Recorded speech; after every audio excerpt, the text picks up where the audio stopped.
Alright guys, welcome to another video, and this is about, as you can see, game saves using JSON.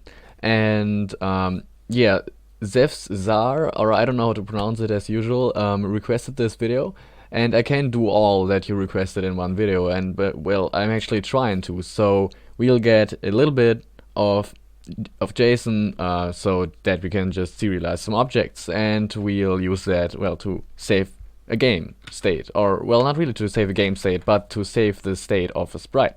So what we actually want to reach, what we actually want to get, is this. So we got the folder right here. That's the folder that the application is currently running in, and let me just delete this file so you can see that it's going to pop up there. And if I go into the screen, we at first see nothing, but then I press N and it says I'm creating a new Sprite descriptor. You're going to see what that is in a second. Then I can save that one. Now you saw the file pop up down here. We can have a look in that, and we are going to see garbage, but we want to see garbage here because this is encoded, so users cannot edit it. And then we can save this as, oh, we just saved that. Oh yeah, so we can restart the screen and then we can load it again, and there we go, our sprite is back. This is of course a very plain example, but it's actually saving the sprite X, Y, position, the width, the height, the rotation, and well, what sprite to actually display.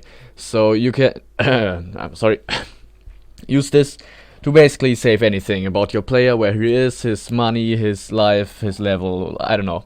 So let's get started, because all we have is this. Nothing. I can press whatever I want, nothing happens. Yeah. So this is the code that we currently have. We have a sprite batch, and you didn't see that, okay? We have a sprite batch, we have a sprite, and we instantiate the sprite batch, we clear the screen, we start drawing, we end drawing, and if sprite is not null, we basically just draw the sprite. But that's it, otherwise it's just disposing. So what we want at first do is probably get such a sprite that we are going to draw.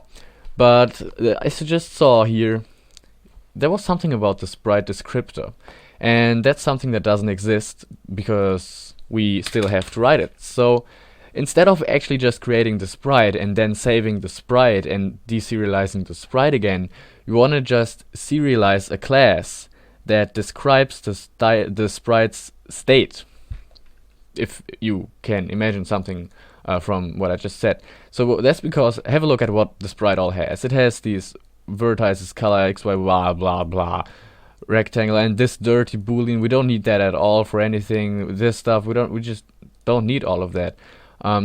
Especially the texture, because the texture is a lot of data, and we don't want to really save, when we just want to save the player's position, the whole image that he currently had. We don't just want to say that's crazy. So we just make our own little class that just contains the information of data that we want to save. So this is a static class because it's an inner class of this, and in order to deserialize it later, we need to be able to make an independent sprite descriptor and not one just for this base64 JSON tutorial instance. So this has to be a static class if it's an inner class. And yeah, it's a class, so we should probably write that down. Give it a name, sprite descriptor, and probably spell it correctly, descriptor. Alright, and hit the right keys. And when we're finally done, we can add our little fields to it. So public string asset and public float x, y, width, height, rotation. The asset string is basically just the path to the image to display, and that's it. The other stuff should be, yeah, pretty self-explanatory. So at first, we would like to create a new sprite descriptor and then create a sprite from it.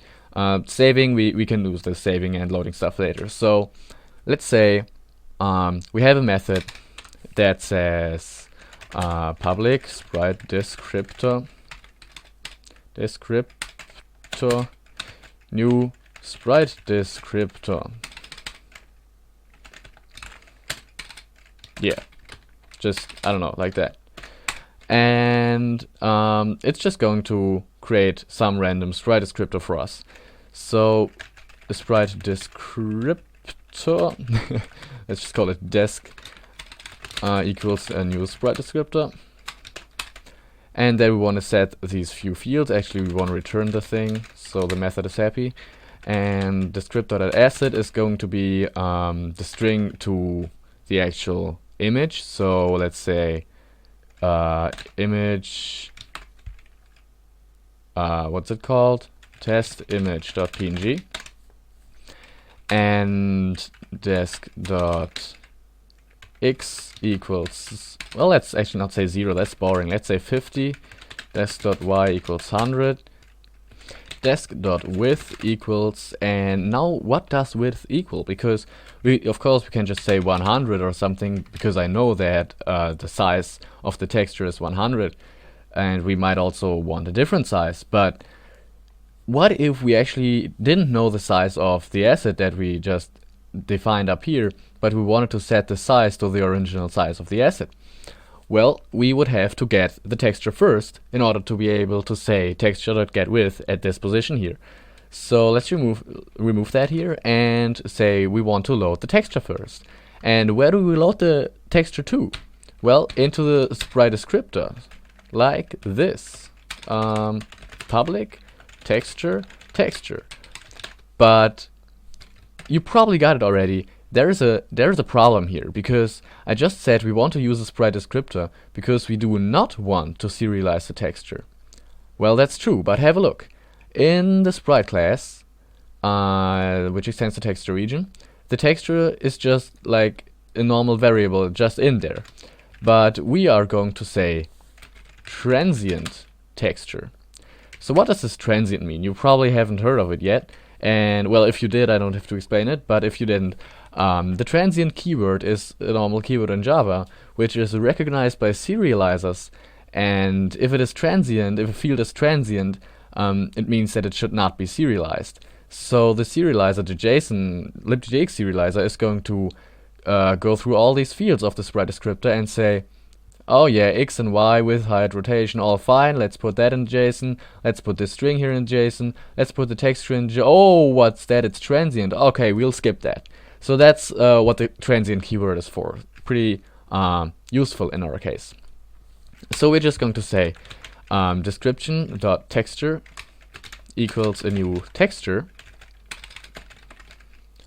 from the path that we just specified.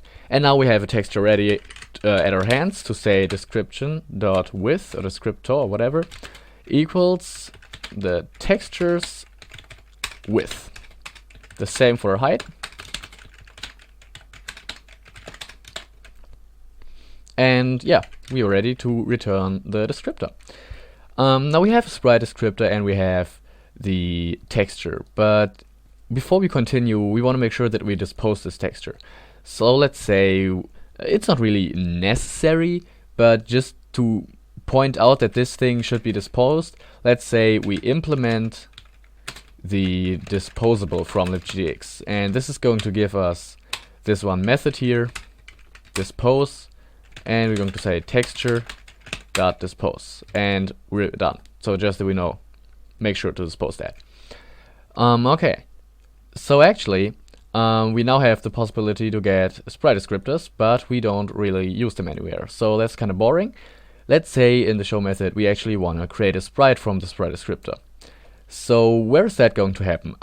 Actually in the sprite descriptor as well, because let's say we have a method that returns a sprite called createSprite, and that just, well, creates a sprite from this descriptor and yeah, goes ahead with it. So sprite equals new sprite, and it's going to take the texture. What can we all give it? Well, the texture is fine. Let's just check if the texture is null before. So if the texture is not null, if the texture is null, we want to instantiate it. So texture equals a new texture asset. That's the exact same thing that we had down here, but in some case we might not have done it, I don't know. So in that case we want to instantiate the texture first and then create the sprite from it. Then we want to set the sprite's position to the x and y that we have up there. We also want to set the sprite size, and actually if we want to set the position and size in the same at the same like position, we can also set the bounds to x, y, width and height. That's fine. And then we probably want to set the rotation. Alright, and return the sprite. Actually, let's say the rotation is like, I don't know, 25 degrees, just for a little bit more fun in here. Okay, so now we have the possibility to create a new sprite descriptor and to create a sprite from the sprite descriptor. Let's actually go ahead and use that, because we want to put that into this sprite up here, because it's still null, so we won't draw anything, and yeah, it's pretty boring. For this, we are going to simply say sprite equals new sprite descriptor dot create sprite. And now how do we dispose the sprite descriptor that we just let implement disposable? Because we don't have any access to the sprite descriptor. Well, we could just say before we actually let the sprite be created, we want to dispose the texture of the sprite, because the texture of the sprite is the texture of the sprite descriptor. So we kind of don't have to implement disposable. Let's just remove it again. And yeah, so just, I don't know, because we can. Okay, so but we don't want to do that in the show method. We want to do that in the control kind of method, because we want to control this program. For this, we're going to extend the input adapter and override some methods, like, well, actually just one, the key typed method, and we want to switch on the typed character, which is right here, in case you're wondering. In case we don't do anything with it, we want to return false because the event has not been handled. In the other cases, we want to do stuff. So let's say in case n, which is going to stand for new, we want to return true because the event has been handled. But before we do that, we want to actually do stuff. So sprite is going to equal the new sprite descriptor dot create sprite. But before we do that, like I just said, if sprite doesn't equal null, sprite dot get texture dot dispose, because the texture from the sprite is the texture from the sprite descriptor that we anonymously kind of created here. And yeah, like this, we just get rid of the texture in order to load the new one. So I think this should already be kind of working. Let's see if I missed anything. I don't think so. I don't think so. I hope so. So let's try it out.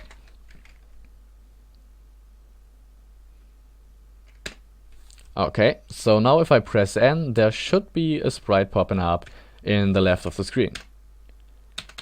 And absolutely nothing happens, because I always forget something. And in this case, it's really simple. gdx.input.set input processor to this. I think you might even have seen that and think, what are you doing, Robin? What are you doing? So you probably think that again because it crashes. Why is that the case? Why is that the case?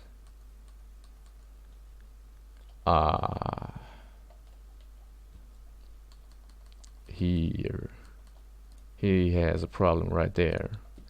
Texture equals a new texture from acid. So acid has been null at that position, which is kind of weird. Ah, of course. I'm saying new sprite descriptor here, but we made a method right there. We don't even use the method. What am I doing? We want to use the method that we just created. So new sprite descriptor is the method and not like that, more like that, so that we actually set all the stuff that we just set. So I'm sorry for the confusion, but I hope it makes sense. So if the sprite is null, we want to dispose it. Otherwise, we call the method that creates the new sprite descriptor and sets all the stuff to it, and then call create sprite, because then the asset string is actually not null, and we can do all the stuff here. Okay, so now it's going to work. Otherwise, I don't know. So there we go. I press N, and the sprite is actually on the screen. Awesome. Okay, awesome. Yeah, absolutely. Yeah. The other cases are also pretty interesting, because the other cases are saving and loading. Let's start with saving. S stands for save. We want to return true. And yeah, where do we want to save to?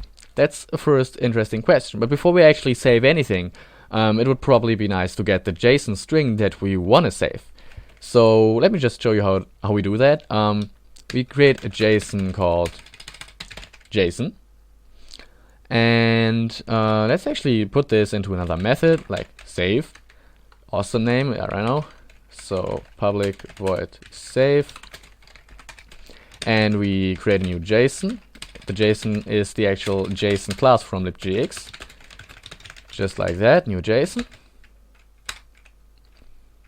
And then we use JSON.toJSON, and we have to give it the sprite descriptor. So I don't know what I've been doing in the past again, because we now need the descriptor. Descriptor disk.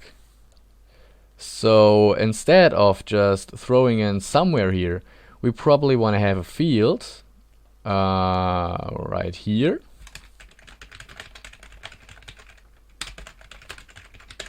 To be able to actually save him. So sprite equals sprite descriptor.create sprite, desk.create sprite, and desk equals the new sprite descriptor. So now we have a sprite descriptor and we create the sprite from it, but we make sure we save the sprite descriptor. And because we now know the sprite descriptor, we can previously say desk.texture.dispose, just like that. That's already looking way nicer. Okay, so now we are back in the save method, and in the toJSON we can put the sprite descriptor in, because we pass it as an argument, and when we call it, we can pass the descriptor from the top here in, if that doesn't confuse you, I hope. So what does the toJSON method do? It returns a string that describes the passed object. So we probably want to take that string, and I don't know, what can we do with it? We can at first system out println it. So we just know how it looks, to be sure that we actually create the correct JSON stuff. And there we go. It does not work as usual, because we have crap. If desk doesn't equal null. Okay, awesome. So one more time. New. There we go. And now I press S for save. And it actually, well, there we go. We see the JSON. So we have width is 100, height is 100, asset equals image test, image.png. We have x and y, and we have the rotation. And as you can see, we do not have the transient texture up here, just because it's transient. If we remove that, it will put all the texture data in there, and that's not nice. So this actually looks pretty ugly. You probably don't write JSON files like that. So you can say, instead of toJSON, pretty print. And this is going to do the exact same thing, but yeah, make it pretty. So I save again, and it's now looking pretty, isn't it? We all have all the new lines, and everything is way more readable. Okay, so what do we want to do with this? We don't just want to system println it out, we want to save it to a file. But where do we want to save it to? Let's say we have a file handle called file, and this is going to equal gdx.files dot, and not internal, because internal files are read-only. We want to use a local, and local is going to be bin desk.json. So why bin? Because if you remember, I showed you this folder here, and there is actually a file in already. Let's delete it. It is the folder that Eclipse compiles all the class files to, all the project. So this is also where they're all being executed. So the local file handle is pointing to that directory. And from here, well, actually from here, the bin folder and then description.json is the location where we want to save the file at. Local files are not read-only, so we can use them. There we go. We now want to say file dot write string. We give it the JSON pretty print JSON string, and then a boolean if we want to append that to what's currently in the text file that we write to, or if we want to overwrite everything. And yeah, we want to overwrite everything, so we say false, do not append, please. Okay, that's basically all we have to do. Now if we restart this, we create a new one and we save it, we should be able to see the description.json file right here. Awesome. We click it and we get this, which is exactly what we wanted. You probably noticed that JSON basically looks a little bit different. Maybe you were used to having all these things here, all these parentheses, no, that's not parentheses, quotation marks, like that, and around here as well. So that's probably what you're used to. And you can actually get that. It just depends on the JSON parser that you use, if it's supported or not. And for LibGDX it is supported, so you can probably let it like this. But maybe you want to put that into another file, into another program, or I don't know. So let's say json.setOutputType, and we have a few choices: JavaScript, JSON, and minimal. So yeah, you have a little description of what they do on the left side. We are going to choose JSON because they are like the normal JSON specification. Put all the quotation marks in there, please. So I save again, and now the file should have all the quotation marks, and it does. Okay, nice. So we have our JSON descriptor. Let's go and load it, because we don't otherwise want to create new stuff, and well, that's what all this tutorial is about. So let's have a new method, public void load, and this is, well, basically just going to take nothing. Yeah, so we want to get from the same file the string, and we want to put that into another JSON. So JSON equals new JSON, and now simply we want to get a Sprite descriptor. So let's say actually we have a Sprite descriptor already, that's called desk, and let's say this equals the JSON.fromJSON for Sprite descriptor, because that's the class that we want to get. The file is the file that we already have up there. So this is a file handle. You could also put the pure JSON string in there, but we are going to use the file handle to read from. So now we have the description, and let's say the Sprite equals description.create Sprite, and first we wanna texture dispose this. Okay, if description doesn't equal null. So that was the best thought out explanation ever. Not. So let's go about this one more time. We create a new JSON. We check if the description is not null, and in that case we want to dispose it. We can actually do that before we create the JSON. So we got rid of our old descriptor. Then we create the new JSON. The JSON creates a new Sprite descriptor from the file that we pass into the fromJSON method. This goes into our descriptor variable. Then the Sprite is being set to descriptor.createSprite. which is up here, and yeah, we are basically good to go because we set the sprite and that's what we want to do. It means it's being displayed. Now we just have to add the case to our key type method for L, which stands for load, return true, and load. Let's see what happens.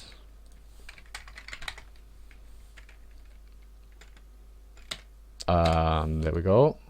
I don't know why I'm doing this. Okay, so we already have the Sprite descriptor file here, descriptor.json, so we should be able to load that just fine, right? Well, I think so. So I'm pressing L, and there we go. It just pops up on the screen and it's working actually. Oh my god, awesome. So yeah, now we're done. But previously I showed you that we get some kind of garbage in this file here, but this is all readable. So imagine you are playing, you are saving your player stats, so like money, life. They could just go ahead and say, oh yeah, I'm the richest guy in the game and I'm like unbeatable, and we don't want that to happen, okay? So let's not save this actually and encode this using base64. So what is base64? You don't have to know. it's an encoding and decoding kind of way to do it. I don't know what that called in English is. What that is called in English. So let's just go ahead and use it. Luckily, it's ridiculously easy. We just have to say before we save the file, we take the JSON string that we want to write to the file and encode it using the base64 coder. And well, the encode method, encode string actually, and that's it. This is going to save the encode string. We can actually try it out, but let's go to the load method first and say we wanna like get this from JSON properly. So how what's with this from JSON? It takes the file handle. So how do we get the content of the file and decode it before we put it into the from JSON method? No worries, that's pretty simple again, because as I said, you can put the whole JSON string in here. So let's just go ahead and say we read the file contents as a string and use the base64 coder to decode it. And there we go. This is it. Let's try it out.